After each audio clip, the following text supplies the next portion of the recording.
Thank you guys for joining today. My name is Cassidy. I'm the SEO lead at SEO Croissant, and I'm going to do a webinar today on the introduction to SEO in 2023. So I'm going to start by sharing my screen.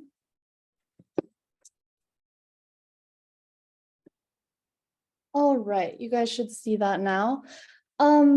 Again, to those of you who didn't already hear this, if you have any questions during the webinar, just leave them in the Q&A below. The chat is going to be disabled, but any questions you have, leave them in the Q&A, and I'll either address them during the presentation or with the extra time at the end, because we should have some extra time to go through some questions. So let's get started. Again, my name is Cassidy. I'm the SEO lead here at SEO Croissant.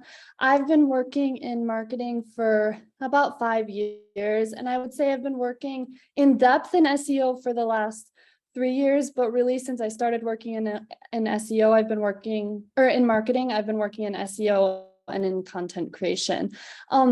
I started getting into marketing when I moved to Spain to get my master's in digital marketing. So this webinar is happening from Spain. So if you guys need any travel tips or anything, feel free to email me for that, as well as any SEO stuff.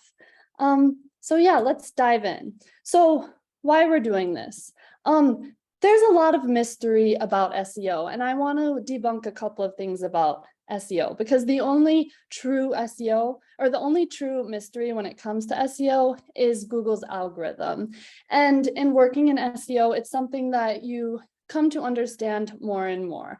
So SEO is kind of like an oil change. You know you need to do it, but you kind of, or at least I tend to put it off.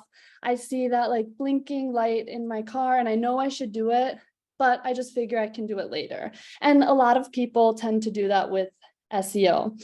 And eventually your car would break down. And at that point, that would be when your competitors start outranking you.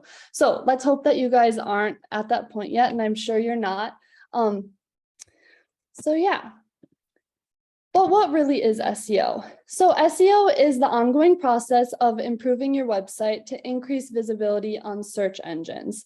Okay, so the goal of SEO is to appear on search engines like Google. And think, when was the last time you've used Google to look for information on a product, or just for help in general? Probably really recently, maybe even today. So if you understand the way you use Google, you're going to understand SEO. So the higher you get in search results, the more visibility you'll get for your brand, your service, or your product. Okay, so this is to show kind of how Google's algorithm works. So you can see you put a search query or a keyword in Google, and then Google's algorithm processes that query and then provides you with the search engine results page, which is what you see on Google. But what does Google look at in those few moments? Well, they look at a couple of things. They look at whether or not your website is accessible. Is your website secure? Is your website mobile friendly? Does your website have optimized content? Does your website follow Google's technical guidelines? And that's something we'll get into. What is the user experience on your site like? Does your site have quality backlinks? Does your website target keywords? And then does your content match the user's search intent? Those are just some of the things Google looks into before putting you on the search engine's results page. So why businesses can't avoid SEO? Well, 68% of online experiences begin with a search engine, and 77% of B2B purchasers say they won't even speak to a salesperson until they've done their own research. And again, you guys can probably speak from experience. I mean, before you invest in a product or a service, it's very likely that you do your own research first, and you're with the majority on that. SEO, though, is an ongoing race. So if you haven't noticed your competitors making an effort to increase their online presence, know that it's a matter of when and not if. So before moving forward, I want us to get to know each other a little bit better. So I am going to launch a poll here. And, oops, how do you do this? Oh, here. Okay, I'm going to launch a poll. Oh, here.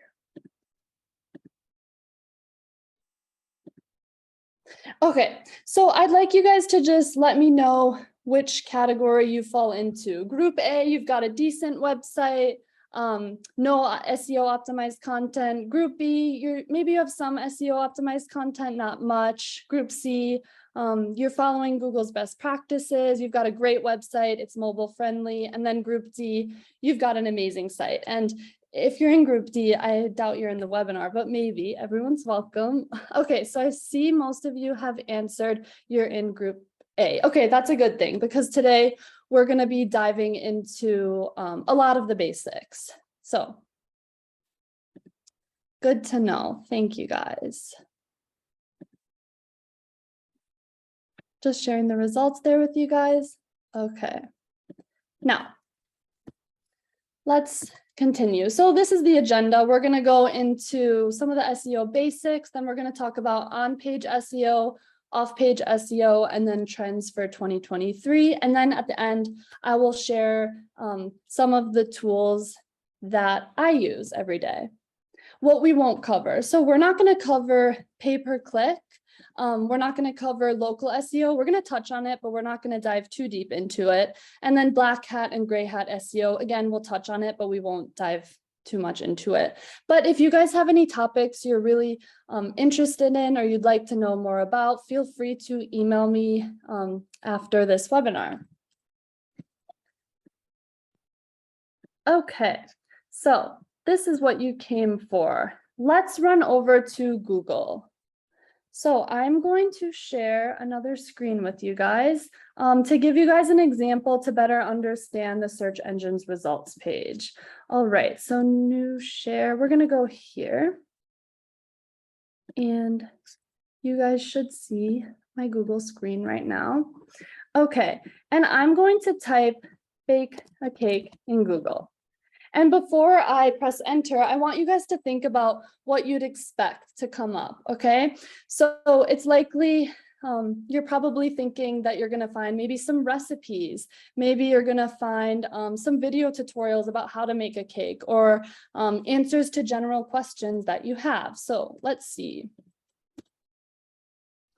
Okay, and see, that's exactly what you're gonna find here. In 2023, we don't only hope, but we expect Google to understand our search intent based on keywords and context.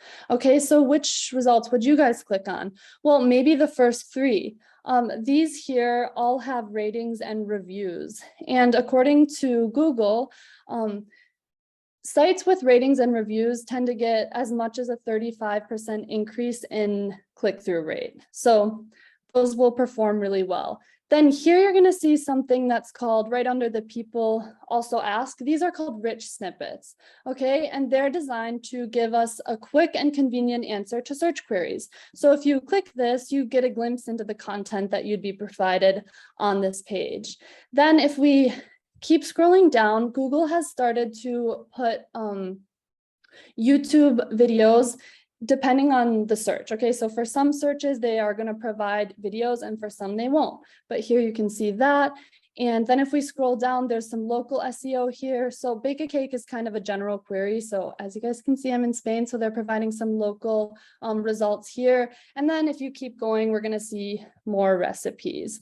But what I want to point out here is that you're very likely to find the information you need on this first page.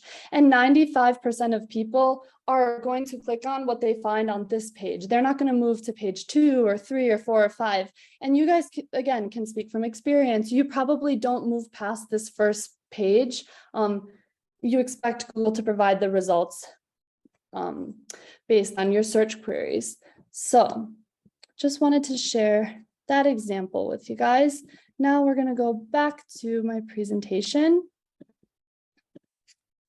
And here we go.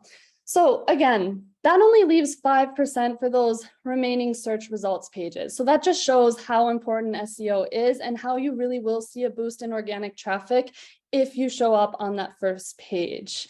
Okay, but how do you do it? Well, that's what we're going to dive into now. So the first thing you need to understand are what keywords are. So keywords are words and phrases used in search queries. So we just used one, bake a cake. If you were to boil down all the content on your images, on the content on your website, the pages, you would eventually get to the bones, which are the keywords.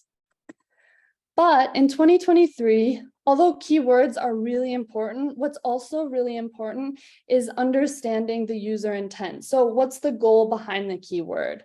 Google's algorithms are good. They're really good now. And so keywords are almost worthless without considering the user's intent. So do people want to buy or do they want to learn? So again, search intent is the goal a user has when typing into a search engine. And 99% of search terms fall under 4 different categories. The first one is informational. So that would be someone who wants to learn something. They might search something like how to bake a cake. It's a lot of how-to questions.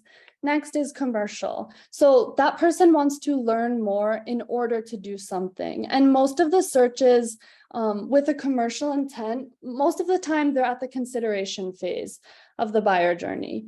And so the searches, they still want information, but they're a little bit more specific. Then we've got navigational. So these people want to find something. They want to find a website or a page. So they might search something like best cake from Whole Foods. And then we've got transactional. And someone with a transactional intent has the intent to buy something. Example might be where to buy a cake.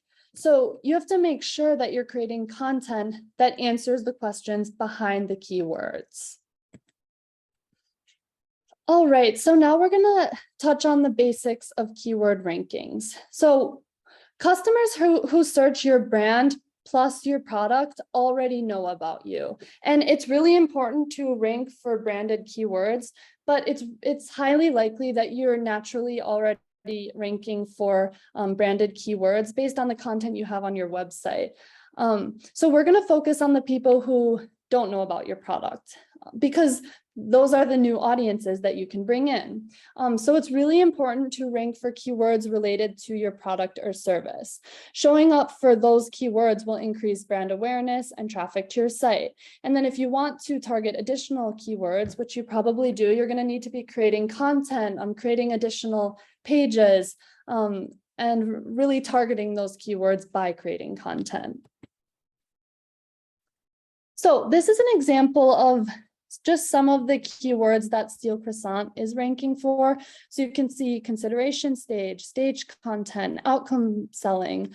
A lot of the keywords we're targeting are informational, and that's because we want to bring in new audiences. And yeah. So I just wanted to give you guys a little example there, but now we're gonna jump into how to actually conduct keyword research. And it's important to understand that SEO really is all about empathy. So if you're able to put yourself in the shoes of your customers at every stage of the customer journey, then you're not gonna have a problem with SEO. And this is where voice of customer research and buyer personas come in handy. Okay, so here you can see how to conduct keyword research. I have a list of 4 different steps. The first being to listen to your customers. And again, this is where voice of customer research and buyer personas really come into play. And you're probably already familiar with what those are, but we'll just briefly touch on it.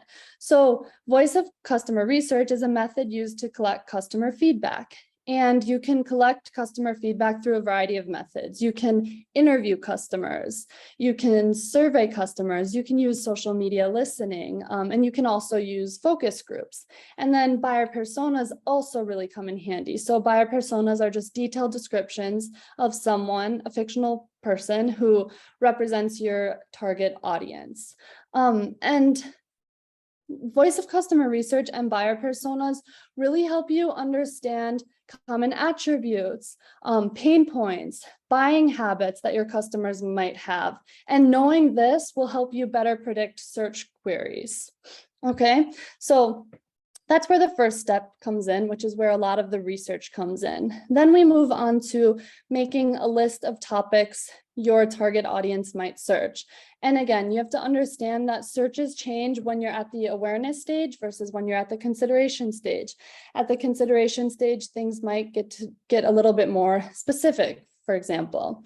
And actually in a future webinar, we are going to dive into how to map content for different stages of the buyer journey with SEO in mind. All right, and then step 3 is to expand the list of keywords with phrases. So this is just to expand the list of keywords with phrases that your audience would search.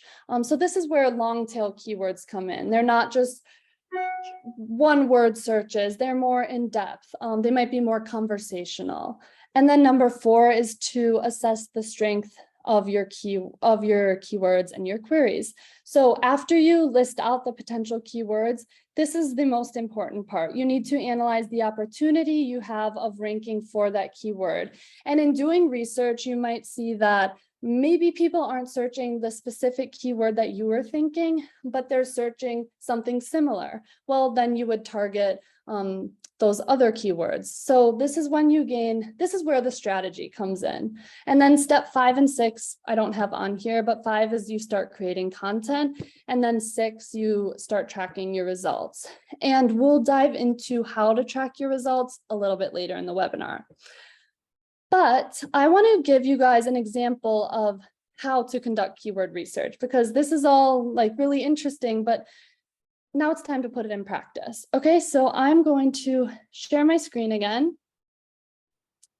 And we are going to jump over to SEMrush, which is a tool I use to do my keyword research. All right, so you guys should see my screen here.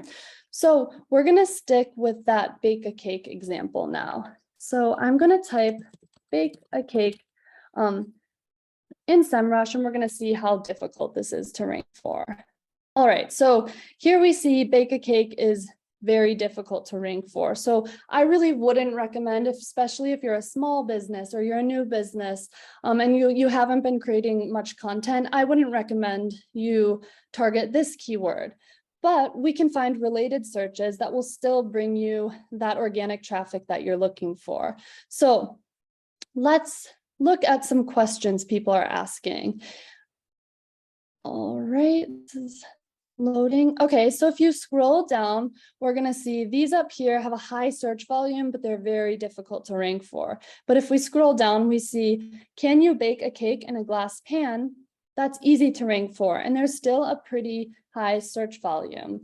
Okay, so let's imagine that we're a bakeware brand and we're trying to drive awareness to our products. Well, this might be something that we would brainstorm, research, and then work on targeting.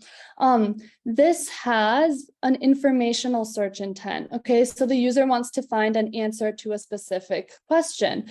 So again, in creating content related to this, you're going to have an opportunity to educate your audience, to become an information source, to stay top of mind, to increase awareness, or even to attract a wide audience. So now we'll jump back to the presentation.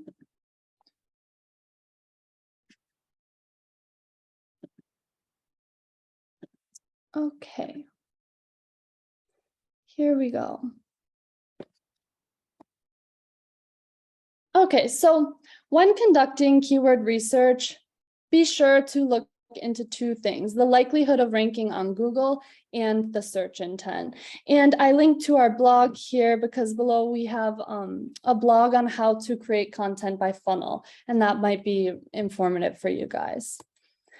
All right, so now we're going to jump into the different types of SEO. So we've got on-page SEO, which is everything you can do on your website to optimize it. That's what's considered on-page SEO.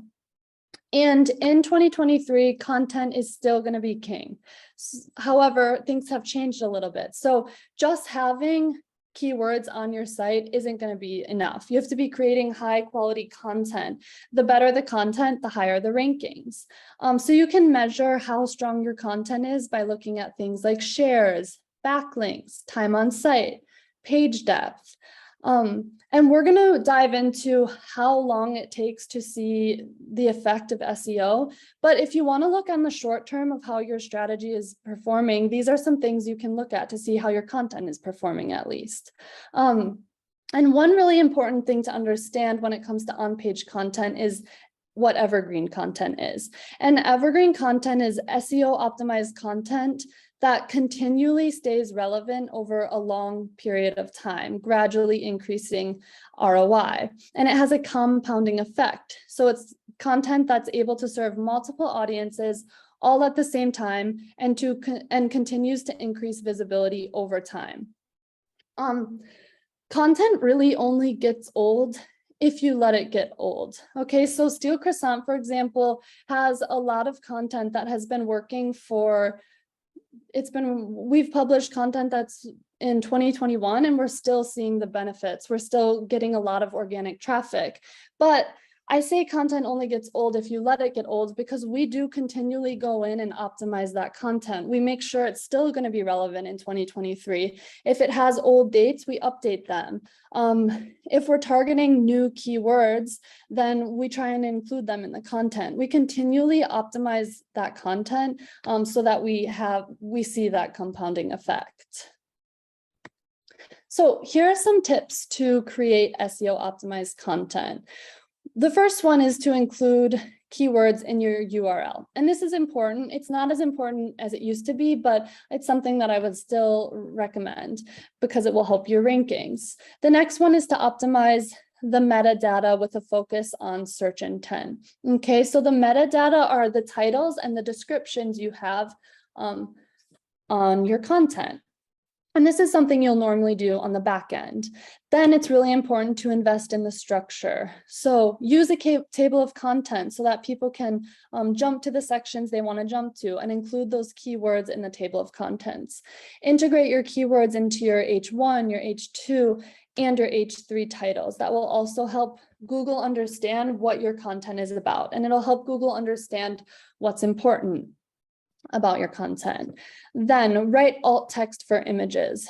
It's really important to write alt text for Google. When Google crawls your site, they'll see that. And if they see keywords, then they're going to understand what those images are about. It's also really important for accessibility. In 2023, accessibility is really important. And it's something we at Steel Croissant we really care about, is making sure that websites are accessible to everyone. Then the next tip I have is to use long tail keywords and search queries. I'm going to go into this a little bit more in depth later on, but people are starting to use voice search more than ever. And when we use voice search, we tend to use conversational language, and those searches tend to be a little bit longer. So it's really good to target those longer tail keywords when possible. And then this is something that's a lot of our clients tend to forget, but it's really important, and that's to link to internal resources. So if you have a blog post and you are writing about a topic and you decide that you're an expert on, I don't know what, let's say cake baking. Okay, then it's really important, instead of linking outside to other sites, to link to your own content on your website. That also helps Google see what content on your page is important. And it's also important to optimize that anchor text. So the anchor text is the text that you click on, that's shown with and it's underlined. It's important to optimize those anchor texts and use keywords in them, because it helps Google see, okay, they're using this anchor text to link to this piece of content. It must be about X, Y, or Z. Now we're going to jump into technical SEO. And technical SEO is actually a part of on-page SEO, but it's everything that happens behind the scenes. Okay, so it is part of on-page SEO, but it's everything on the back end of your site. So technical SEO is the process of ensuring your website meets the technical requirements of search engines. And how can I optimize for technical SEO? Well, you can plan your website structure. This would be for new sites to plan out your sitemap. You can ensure your site is crawlable. You can use Google Search Console to do this, and you can make sure your site is indexable. It's likely that it is, but this is something that you can check. And I'll show you, if we have time, how to do that at the end of this. I also want to mention that when you optimize old content, it's a really good idea to re-index that content, to tell Google to re-crawl that piece of content to know that you have made updates to it. But I'll show you guys that afterwards if we have time. Next is to ensure your site is mobile friendly. Then it's important to compress your images before adding them to your site to improve page speed. Page speed is really important. I mean, again, think about your own experiences. If you go to a site and it's taking a lot of time to load, if it's taking more than 2 or 3 seconds, you're going to bounce and you're going to find another piece of content that loads faster. Then another recommendation is to fix broken links and duplicate content issues. These are just some ideas when you're getting started with technical SEO. So there are several ways to measure on-page success. It's important to define your goals for your website and for the specific pages that you're optimizing first, though, because you're obviously not going to want to focus on all of these KPIs, but we'll go through them to give you guys an idea. So keyword rankings are important. You can use advanced tools to look at specific keywords you're trying to rank for. Organic sessions, investigate the increase in organic traffic to your site. And to get very accurate results, you can use Google Search Console and actually exclude traffic from brand searches. Then you can look at organic SERP visibility. So you can look at the increase in impressions or track keywords using SEO tools. I personally use SEMrush. Then you can look at the click-through rate. And click-through rate actually isn't a confirmed direct ranking factor, but I think it's really important because the better your organic CTR is, the more people are clicking on your listing on the SERPs page. So that means that your title and your meta description really goes with the content you have, and it's engaging your audience. Another big one is bounce rate and time on page. So a high bounce rate indicates that you aren't attracting your audience's attention. And then page speed. A faster load time equates to improved rankings, user experience, and conversion rate. So how long does SEO take to show results? I would say SEO takes about 6 months to evaluate, 4 to 12 months, but typically 6 months. And you can see with this example here, which is Steel Croissant's website. However, I want to emphasize that you can still gauge the success of individual blog posts based on how much engagement it receives when it's announced or published on social media. You can see how many shares it has, how many backlinks it's getting. So although you can really see the effect after 6 months, there are things you can look at before then to see the impact that it's having. But here you can see 6 months ago, Steel Croissant really didn't have many clicks or impressions, but once we've really dedicated ourselves to creating SEO optimized content, we have seen great results. So now we're going to jump into off-page SEO. And off-page SEO refers to everything that happens outside of your website that will affect rankings. Okay, so is link building still effective? This is something that a lot of people ask when they start learning about SEO. And I would say, yes, it's certainly still effective, but it's changed over the years. So a link connects 2 pages on the internet, which lets you travel between sites easily. And link building involves acquiring hyperlinks from other sites that direct to your own site. And there are tons of benefits to link building. For one, spreads brand awareness. 2, increases qualified traffic to your website. 3, builds your site as an information source in your niche. 4, builds business relationships. But how do you actually get those backlinks? So in like 2014 or around from 2012 to 2014, people were doing some sketchy things to get backlinks. And that's because Google cared about the quantity of backlinks you have, not necessarily the quality. But things have changed and Google has gotten smarter. And now the quality of the backlinks matters a lot more. So here are some ways you can get backlinks. You can submit your business info to local directories. You can reach out to do guest posts. If you feel like you're an expert on the topic, on a certain topic, reach out to blogs and say, hey, I'm an expert on X, Y, and Z. Can I write a guest post for you guys? And then you'll link back to my website.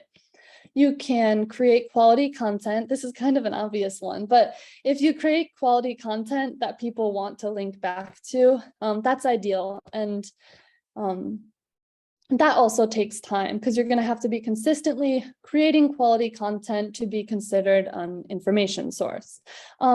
This is a sneaky one, but you can steal backlinks from competitors. So with tools like SEMrush, I can actually see all the backlinks that my competitors have.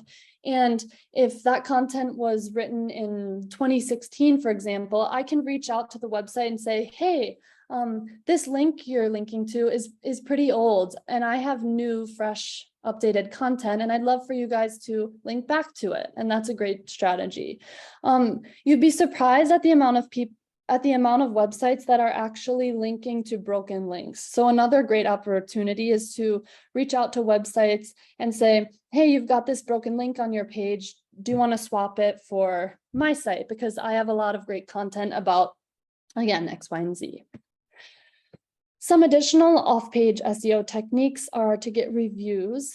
Some ways to get reviews are to leave review requests on the checkout pages, to leave review requests in email signatures, to add links to directories on the site, and then just to keep up with brand alerts and mentions on social. Obviously, you don't want to be too salesy requesting reviews, but they really do make a difference on the search engine results pages.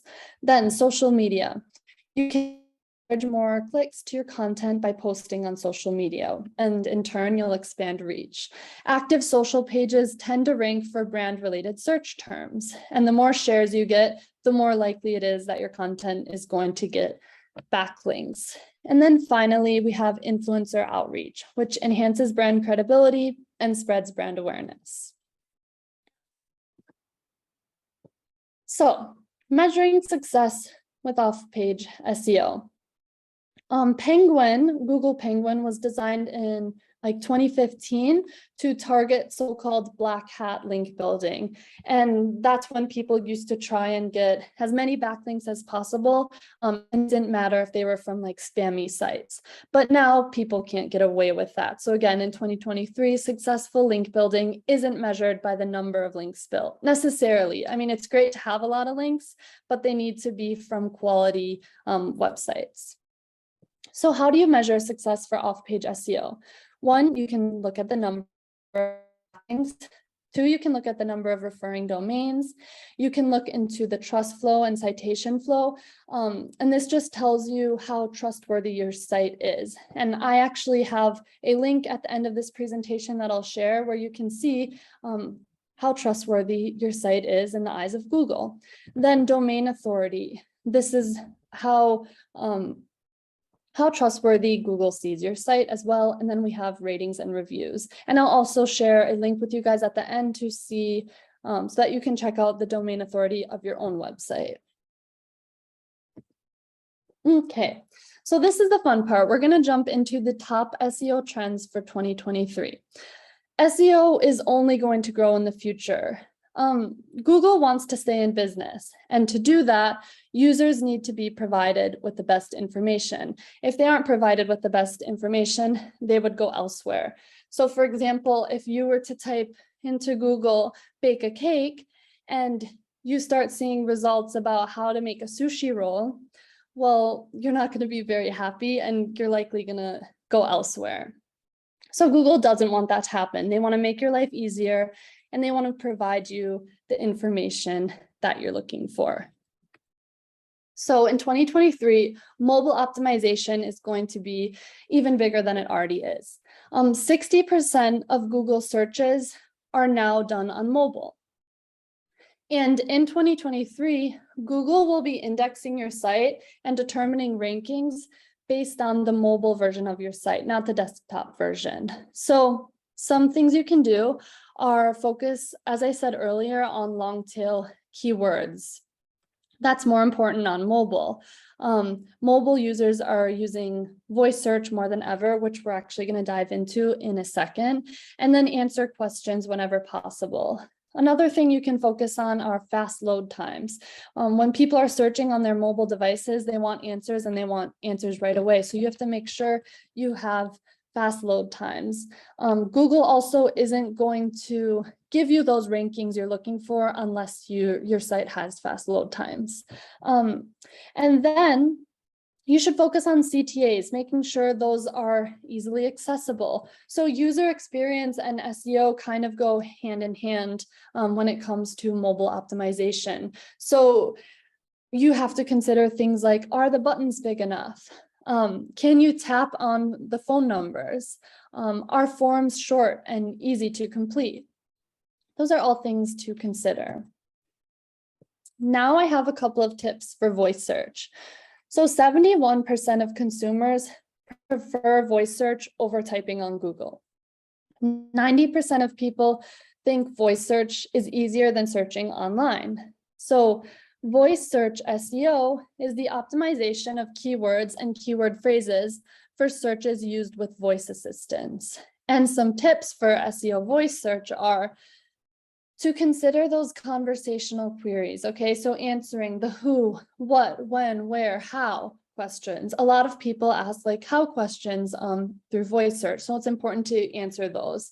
A good idea would be to build pages that answer frequently asked questions. And then it's important to think mobile and to think local. Local SEO is really important when it comes to mobile because people tend to search locally for information in the area or maybe for business locations in the area. And so local SEO is really important when it comes to mobile. AI and machine learning. So how does AI and machine learning impact SEO? Well, it has a big impact on SEO because now vast amounts of information can be processed at one time. With AI, it's easier to understand user intent, which makes it easier to understand where users are in the funnel. And then AI now is analyzing how accessible your site is for everyone, for people with disabilities, and for mobile devices, etc. And then AI is helping SEO strategists like me by providing up-to-date optimized analytics and even suggesting content and optimizations for my own site. So here I've linked to a blog that was written by an AI content writing tool and edited by us at Steel Croissant. There's been a lot of buzz about AI content writing tools, and we were interested in it, so we decided to test it out. You guys can click on that and take a look, but I was surprised by the experience we have. I thought that an AI bot would make the content sound like really robotic, but it was surprisingly good. I mean, it probably took us about an hour and a half of editing, but it was an interesting test for us. Then video SEO. So how to optimize for search. Video SEO is optimizing traffic for your video content from search engines. So you saw that YouTube videos now appear on the search engine results pages for certain queries. And that's again, just to make our lives as searchers easier.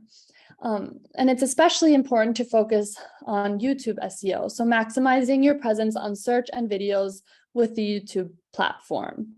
And so here are some tips on how to rank for video. One is to insert your video transcript. This is good for accessibility, but it's also good for Google because Google can quickly understand what your video is about if you include a transcript. Then the thumbnail image is really important. If your video is indexed, this is what people see. Okay, so of course, having keyword-rich titles and descriptions is important, and that's what's going to get you on the Google page. But what's going to get you the clicks is that thumbnail image, because that's what people see, and that's what our eyes tend to look at on the search engine results page, those images. All right, so now I wanted to share a couple of our favorite tools. Up here, you're going to see some of the free tools we use and then the paid tools. I'm just going to touch on a couple of these. I've mentioned some of the free tools in our presentation, the bottom three, so you can click on that to check your website authority. You can click on the second to last link, which is a free website mobile-friendly test. So to see how well your website is doing on mobile. And then you can also check the trust flow and citation flow here. Then for paid tools, we have SEMrush or Ahrefs, we have Hotjar, and we have Screaming Frog. SEMrush or Ahrefs is great for keyword strategy. I personally use SEMrush, but that's just because that's what I've been taught, but they're both equally good. Hotjar is a really good tool, I think, especially if you're a beginner at SEO, because Hotjar lets you look at heat maps of your site. So it lets you see how people are interacting with your site. It also helps optimize the user experience. And there's also recordings you can watch, so you can actually see how people are interacting with your site. It's kind of weird, but it's cool. And then Screaming Frog. This is a paid tool that I use, but I would actually recommend for beginners that you just use the free tools. So Screaming Frog is just a tool that crawls websites. And with the free tool, you can crawl 500 pages. So it's a great tool. And then at the bottom, I've shared, you can check out our beginner's guide to SEO optimization. So that's all I have today. I guess I'll close out by just saying some of the benefits of SEO. And I would say that SEO is one of the most cost-effective marketing strategies, just because you can have things like evergreen content, which are going to serve your company forever, and you're getting 24/7 promotion. It also helps with brand reputation, and SEO helps provide great leads. And I guess before we close out, I'll just say that it's important to think of Google as a brand and search as a product. And we, online searchers, are the customers. So as soon as we start disliking the results from search, we will go elsewhere. To increase Google's reputation and the quality of product, Google intentionally makes it difficult to rank in fear that someone would cheat the system and provide bad content to users, which would hurt Google's brand reputation and product. So that's all I have for today. I'm going to look at the chat here. If you guys have any questions, please drop them in the Q&A and I will answer those. Okay, so the first question is, does the keyword phrase need to be in the title of your article or video? I would recommend that it's in the title or your video, because it helps Google see that that's really important. However, it's not absolutely necessary, but I would recommend it. Next, when you go back and optimize old content, are you editing the old content or publishing completely new content? Does it matter? That's a great question. So we're going back and editing and optimizing old content, and then I'm re-indexing that content. And I can actually show you guys how to do that quickly right here. So I'm going to share my screen again. And Google should automatically do this, but again, if you're creating new content, if you're optimizing old content, I would recommend that you do this. So I'm going to go to Google Search Console, and we'll go to the Steel Croissant page. Then I'll look at this blog. I actually just published this blog, so it's a good idea to make sure that this is indexed. So here I just go to inspect URL. Google retrieves the data. This might take a second. Oh, and I'll see that this is a great example because I just published this blog like right before the webinar, and Google actually hasn't indexed the page yet. So I can just click here and click request indexing, and then Google will crawl that for me, and that's when I can start showing up, for example, on search results. Obviously, it's going to take time, but again, this is something I would recommend you do when you optimize old content. Well, that's going to take a second, so we'll jump into some of the other ones. Where is the intersection between your social media strategy and SEO strategy? So I would say your social media strategy is part of, and I kind of touched on this, but it's part of off-page SEO. Okay, so if you're promoting things on social, you're more likely to get those backlinks, and you're more likely to get a wider reach, to get a bigger audience to your site. So I would say that's the main connection. You said rather, if you are a small team and are trying to be as efficient as possible, can those two things work in tandem? Certainly. You'll see that on Steel Croissant. We publish things on LinkedIn. We've started to use TikTok if you guys want to check it out. We post our things on TikTok, on Instagram, LinkedIn, all of our social sites, and we tend to include links to our content to increase the traffic to those new pieces. Okay, so got it. Now you guys can see that that index has been requested, so we should see that soon. Does anyone have any other questions? We have a couple more minutes.